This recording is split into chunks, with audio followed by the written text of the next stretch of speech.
Voilà Johnny, bonjour. Bonjour. Tout heureux de t'accueillir ici dans les bureaux du magazine Reflet Flash. Tu es un enfant de Tintigny. Peux-tu nous décrire un petit peu ton enfance? Eh bien oui, bon, merci bien quand même de m'accueillir comme ça, que je suis de passage ici à l'Édin, dans votre bureau d'édition. Et voilà, quand je reviens un peu aux sources ici, donc faire une petite avant-critique un petit peu sur l'histoire de ma vie, qu'on cherche un peu à dynamiser les champs du passé. Et voilà, donc je suis d'origine de Tintigny, donc voilà, si beaucoup de gens ont connu la région de Tintigny, et mon père était garde-chasse, et voilà, donc c'est que il occupait plusieurs communes au niveau de la chasse, et ainsi aussi, moi j'ai vécu mon enfance, donc à Tintigny, l'école du couvent, j'ai même été enfant de chœur. Et voilà, j'ai fait un peu ma vie, un peu dans le débrouillardise, comme on vivait un petit peu à la campagne, enfin retiré dans les bois, donc à des chasse dans la région, la rue de Wailly. Et j'ai vécu un peu ma vie dans une certaine liberté de la nature, des champs, des anciennes sablières, des bois surtout. J'ai appris à vivre un peu avec la nature, avec l'élevage des faisans, la chasse, les tas de trucs que mon père gérait, et aussi avec les villageois.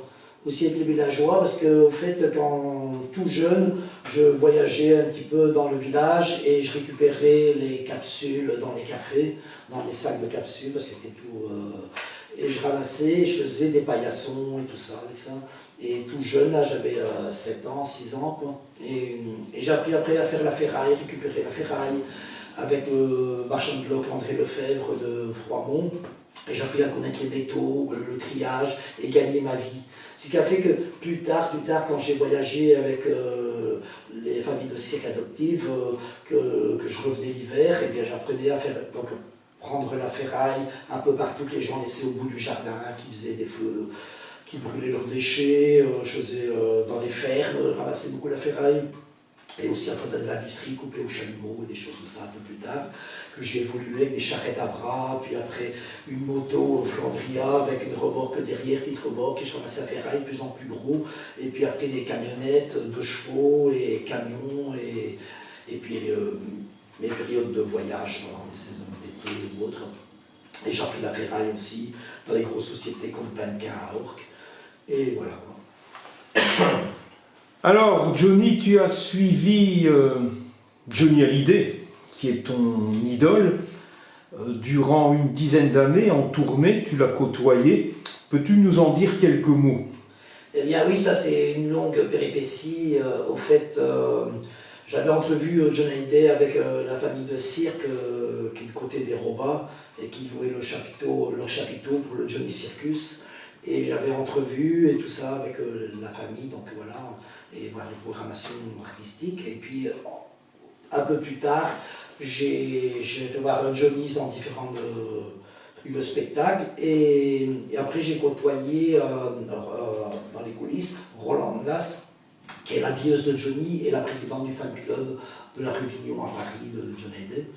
Et au fait, il m'a dit, ça t'intéresse, tu peux venir pendant la tournée nous suivre et vendre des t-shirts, vendre donc des photos, les posters, des tas de choses comme ça. Et je pouvais toucher 10%, donc j'arrivais à faire les 1 500 francs belges sur une soirée en faisant la vente dans les salles, à l'entracte et à l'entrée des gens quoi, qui arrivaient dans les salles. Puis après, bon, j'ai commencé à côtoyer le staff, donc il y avait Pierre Billon, il y avait des gens comme ça, et après j'ai parti sous des contrats, et après plus tard, donc faire la vente, donc le stage, faire la vente, et entre deux, dans la tournée, faire les montages de matériel, donc pousser les flycases, le stations, pousser les flycases, et après sur les scènes, après j'ai appris un peu de la technique à pouvoir monter des trucs, et voilà, donc j'ai commencé à entrer dans les équipes, et familiarisé, et puis on m'a fait des contrats comme Jean-Claude Camus. Après ces grandes tournées, à mes 21 ans, j'avais déjà mon permis camion, donc un peu plus tard, et après j'ai pu faire des tournées avec les camions, entre-temps quand on a besoin de moi, et faire la polyvalence, en dehors des saisons de cirque et de cascades aussi que j'ai fait autres avec des familles, comme la famille Bugler en Allemagne et puis d'autres équipes qui viennent du Mexique et dans différentes nationalités, quoi. Et voilà, donc une grande tranche de vie par rapport à des nombreuses années dans la polyvalence entre artistes de cirque, cascadeurs et des tas de choses que j'ai évolué et aussi des travaux de temps en temps saisonniers l'hiver, comme chez Pancan, comme chez les Ponts des Bleuchins, quelques trucs comme ça, chez Couplé, à Wèze, à la sucrerie, et voilà. Johnny Hallyday, pour en revenir, il était comment avec son équipe? Johnny, c'était quelqu'un de très chaleureux. Il avait une discipline assez sévère au niveau de la technique. Il fallait que ça tourne très bien au niveau du spectacle, donc de toute la technique, la préparation, des tas de choses. Mais il était très fidèle avec son équipe. Il avait besoin des gens fidèles aussi pour pouvoir l'accompagner, quoi. Et surtout pour avoir confiance, quoi. Donc c'est surtout sur la confiance et la fraternité que Johnny comptait. Il était très généreux, j'ai eu pas mal de cadeaux, des chapeaux de cow-boy, des tas de choses comme ça. Et voilà, comme les gens d'équipe avaient leur récompense, voilà. Mais il y a toujours cette fidélité, c'était quelqu'un qui était très humain, il aimait beaucoup les gens du voyage, comme nous, le cirque et tout. Et voilà, il a toujours été, quand j'étais dans les tournées, au catering et autres, dans la répétition, toujours des mots pour rire ou des petits trucs et toujours taper sur l'épaule. Mais voilà, quoi, on a toujours respecté l'homme qu'il était, c'était le boss, quoi.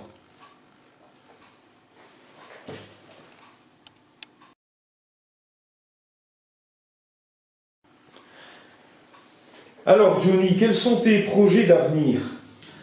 Les projets d'avenir ne sont pas douteux. On vit dans une époque de transition, d'une certaine guerre sanitaire, et voilà que les gens comprendront plus tard pourquoi ces choses ont lieu avec ce Covid et les situations, tout ça.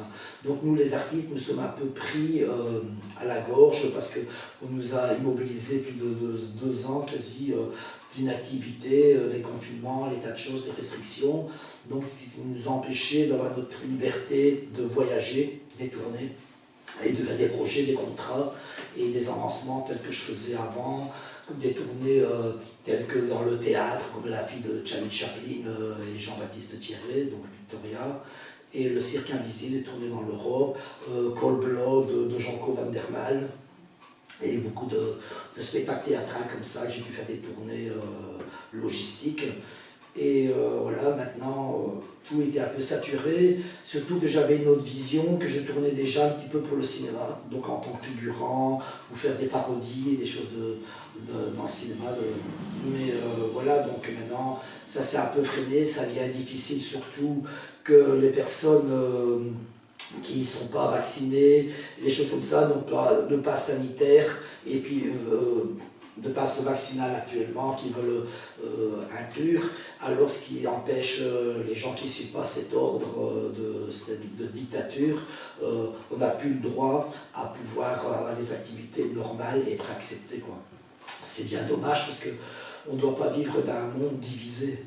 Comme le cirque, c'est fait pour tous les enfants du monde. Et maintenant, on arrive que le cirque, c'est seulement les gens qui sont vaccinés, ils ont des passes qui peuvent venir au cirque.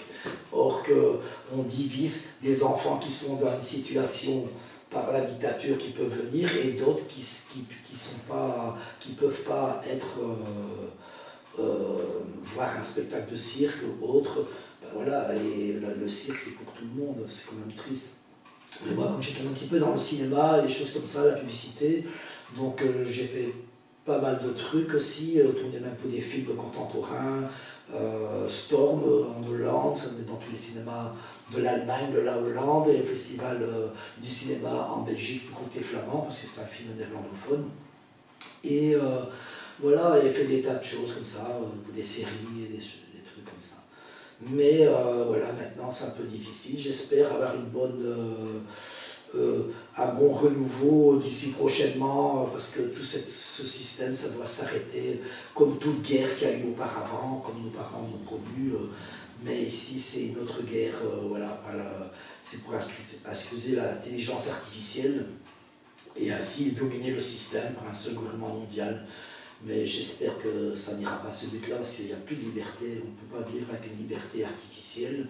Et en plus, les conséquences qu'il va avoir avec cette guerre de vaccination, que les gens vont subir, et moi j'ai très peur pour l'avenir, surtout pour les enfants et tout, de la stérilisation et des choses comme ça. Donc on vit dans un monde où il se passe quelque chose qui est bien établi, de cette dictature qui vient d'en haut. Et moi je crois pour de mondes meilleurs, pour que ces choses-là s'écroulent et qu'on va vers un nouveau monde de vraie liberté par des gens qui ont compris, des gens qui ont resté solidaires, des gens qui sont pour vivre ensemble et qui ont le respect de la nature et quitte à recommencer comme on serait au Moyen-Âge. Mais bon, voilà, c'est un peu, on est un peu dans le vent de dire ça, mais qu'est-ce qu'on a besoin dans ce monde d'avoir tant de choses d'excédence industrielle et par un système bancaire qui vous trace partout et maintenant encore pire avec l'intelligence artificielle, donc on ne sait pas où on va, on n'a plus le droit à la liberté et qu'il faut rester humain et pas devenir des transhumains. Malheureusement, il y a beaucoup de gens qui vont disparaître de ce monde dû à cette situation de guerre qui a été établie. Et voilà, bon, non, j'ai une certaine foi, je prie et j'espère de pouvoir avoir la connaissance d'une vraie liberté avec la nature et avec les forces qui viennent du ciel, qui viennent de la terre et de notre richesse qui nous entoure et d'être unis avec des personnes bienveillantes, quoi. Et au niveau de mon avenir artistique un peu difficile, comme j'ai un camping-car que j'ai acheté dans le but, donc ça vient de Robe voisine, au Québec, et j'ai racheté ça pour faire le coach donc, pour des artistes VIP, donc pour tourner dans des salles, faire des tournées quoi. Et voilà, dû au Covid, donc on a dû tout arrêter. Voilà, l'ASBL en question, toutes les choses ont été mis à nul. Donc maintenant, je pense qu'on reprendra sur d'autres choses de plus libérales, et voilà, de vivre avec l'autre dans d'autres choses. Malheureusement, dans ce monde qui vient d'arriver maintenant de cette guerre, c'est qu'il y a eu des grandes personnes qui soient dans l'artistique et tout, qui ont fait beaucoup de choses, qui étaient là, et maintenant beaucoup de gens risquent de disparaître aussi, dû peut-être à des complications de ces injections expérimentales et tout, et voilà, donc c'est à chacun d'avoir sa foi, sa conviction, sa conscience et la loi du partage. C'est ce que je pense que l'avenir peut en découdre si tout le monde est uni et recommence. Parce qu'il y a un monde, il n'y a pas de fin. Quand on parle de la fin du monde, oui, par exemple bibliquement, on dit la fin du monde, mais ce n'est pas la fin du monde de la civilisation, c'est la fin du monde mauvais. Donc chaque fois, cette terre a toujours un nettoyage de quelque chose, comme on a connu, enfin pas nous le connu, mais dans les histoires bibliques ou autres, le déluge et plein de choses autour de Babel. Donc il y a toujours un nettoyage. Quand il y a un moment que le monde tourne très mal, il y a un processus qui se fait par le mal pour retrouver le bien après. Et je crois que la renaissance, ça dépend de nous. Voilà, je te remercie, Johnny, de parler avec toute ta franchise, toute ta sincérité, tout ton amour d'autrui. Voilà. Et j'espère te retrouver en des temps meilleurs, et pourquoi pas pour un concert de la Libération. Eh bien oui, mais moi je suis prêt, j'ai un très gros podium que je tire derrière mon camping-car de 12 mètres, donc 22 mètres de long au total, où je pourrais faire le podium de ville en ville, de village en village, pour des gens qui sont peut-être avec des nouvelles lois, des personnes sages qui vont dans une nouvelle loi du peuple pour un nouveau monde où on sera plus établi vers la paix, et peut-être qu'on fera une tournée de la paix comme ça, avec des gens qui seront unis et pour le bien-être, quoi. Voilà, il faut espérer une espèce de paradis terrestre, que c'est nous seuls qui doivent le faire et nous sauver, c'est nous qui doivent nous sauver. Mais il y aura une libération, je pense, à cette guerre ici, que cette guerre vient toujours des gens d'en haut, de l'état profond. Je crois qu'il y aura une libération telle qu'on a connu les guerres auparavant. Quand vous avez connu la guerre 40, et bien en 43, il y a eu la libération par l'Amérique. Il ne faut pas oublier que l'Amérique, c'est toujours l'Amérique qui a commencé une guerre et aussi fait la paix. Donc il y a les forces du bien, du mal, il y a toujours des intérêts. Mais je crois que cette guerre, après ça, il n'y aura plus de guerre. Il y aura donc on vivra peut-être sans guerre après, mais il y aura un jugement, comme la Bible dit, le jugement dernier. Et je pense que je crois à ça, donc le jugement du bien et du mal. Et il faudra donc un nouveau système du monde où il y a des lois du peuple. Quand je dirais les lois de Moïse ou autres, mais il y aura des nouvelles lois du peuple, les 10 commandements, de vivre unis et en conviction avec soi-même, et le partage et le respect. Merci, à bientôt. Merci beaucoup. Ciao.